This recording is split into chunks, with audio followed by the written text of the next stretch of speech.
Question है find the third angle. इसमें भी थर्ड एंगल मालूम करना है when the following are angle opposite to the equal side of isosceles triangle.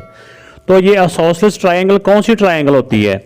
तो इसमें आप कह रहे होंगे कि इसमें एंगल तो दिया हुआ है, दो एंगल तो दिए नहीं हुए जो कह रहे हैं कि थर्ड एंगल मालूम करें। इसमें जो आइसोसेलेस ट्रायंगल होती है ना, इस ट्रायंगल में कि ये इसकी खूबी होती है, खसूसियत होती है कि इसकी दो साइडें आपस में इक्वल होती हैं। जितनी ये साइड होती है उतनी ही ये साइड होती है। और इन अपोजिट साइड के जो दोनों साइडें इक्वल होती हैं ना, उन दोनों साइडों के अपोजिट एंगल भी आपस में इक्वल होते हैं। इस साइड के अपोजिट एंगल अगर 60 है तो इस साइड के भी अपोजिट एंगल 60 है। यानी जो भी होगा, यहाँ तो 60 था ना, जो दो साइडें इक्वल होती हैं उन इक्वल साइडों के अपोजिट एंगल, इस साइड का अपोजिट एंगल ये है, इस साइड का अपोजिट एंगल ये है, तो ये दोनों एंगल भी आपस में इक्वल होते हैं। तो इसमें तो आइसोसेलेस ट्रायंगल वो ट्रायंगल होती है जिसकी दो साइड इक्वल हों। तो इसकी दो साइडें इक्वल होती हैं तो उन दोनों के अपोजिट एंगल भी आपस में इक्वल होते हैं। तो अब इसमें थर्ड एंगल हमने सपोज कर लिया कि ए है और जो एक एंगल इसमें दिया हुआ ये 55 है। तो ये हमें पता है कि अपोजिट साइड के दोनों एंगल इक्वल होते हैं। अगर एक एंगल 55 है तो इसका दूसरा एंगल भी 55 ही होगा। तो ट्रायंगल के तीनों एंगल को प्लस करेंगे, यानी कि आइसोसेलेस ट्रायंगल में दो एंगल आपस में इक्वल होते हैं। तो जब आइसोसेलेस का वर्ड आ जाए तो आपने समझ जाना है कि जो एक एंगल दिया हुआ ना, इसकी वैल्यू दो दफा आएगी। एक दफा 55 फिर प्लस 55 और फिर थर्ड एंगल मालूम करना है। तो तीनों एंगल को प्लस करें तो इक्वल टू 180 डिग्री।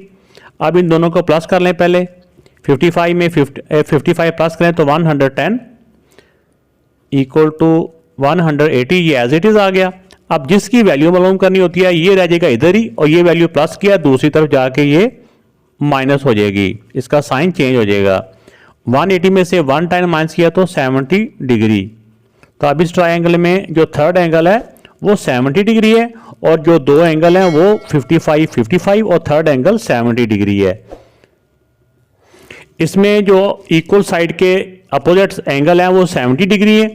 इसका मतलब कि एक एंगल 70 है तो दूसरे अपोजिट साइड के इक्वल है, जो अपोजिट एंगल है वो भी 70 डिग्री होगा। तो इसमें थर्ड एंगल ए है, ए प्लस 70 जिसकी दो साइड इक्वल होती है ना, उसके अपोजिट एंगल भी इक्वल होते हैं। एक 70 है तो दूसरा भी 70 होता है। तो एक ट्रायंगल के तीनों एंगल को प्लस करें तो इनका आंसर होता है 180। ये एक रूल है ज्योमेट्री का जिसके मुताबिक हम ये इसको 180 के इक्वल लिखते हैं। अब 70 में 70 प्लस किया तो 140, ये वाला एज इट इज आ गया। एक स्टेप में हमने सिर्फ इनको सॉल्व किया। अगले स्टेप में ए इधर ही रहेगा, ये जो प्लस की वैल्यू है ना ये इक्वल के पार चल जाएगी। इस तरफ सिर्फ ए को बचाना होता है।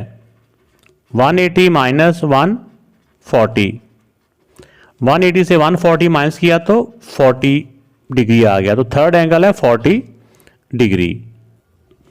तो थर्ड पार्ट में जो एंगल दिया हुआ है ये 25 डिग्री है। इसमें जो थर्ड एंगल मालूम करना है उसको हमने सपोज कर लिया ए है। ए की जगह भी हम कुछ और भी लिख सकते हैं, एक्स लिख सकते हैं, वाई लिख सकते हैं, जेड लिख सकते हैं, जो मर्जी आप लिख सकते हैं। तो अब जो दोनों इक्वल साइड हैं उनके अपोजिट एंगल भी दोनों इक्वल हैं। एक एंगल 25 है तो दूसरा एंगल भी 25 ही होगा। ए प्लस 25 प्लस 25। आइसोसेलेस ट्रायंगल में ये होता है कि जो वैल्यू दी होती है उसको दो दफा लिख लें, तो तीसरा मालूम करना है बस। इस तरह करके इसको याद रखें तो आपके लिए ये क्वेश्चन मुश्किल नहीं होगा। अब 25 में 25 प्लस करें तो 50। अब ये प्लस 50 है, दूसरी तरफ जाएगा तो ये माइनस 50 हो जाएगा। 180 में से 50 माइनस किया तो आ जाएगा 130 डिग्री। तो इसमें थर्ड एंगल आ गया 130 डिग्री।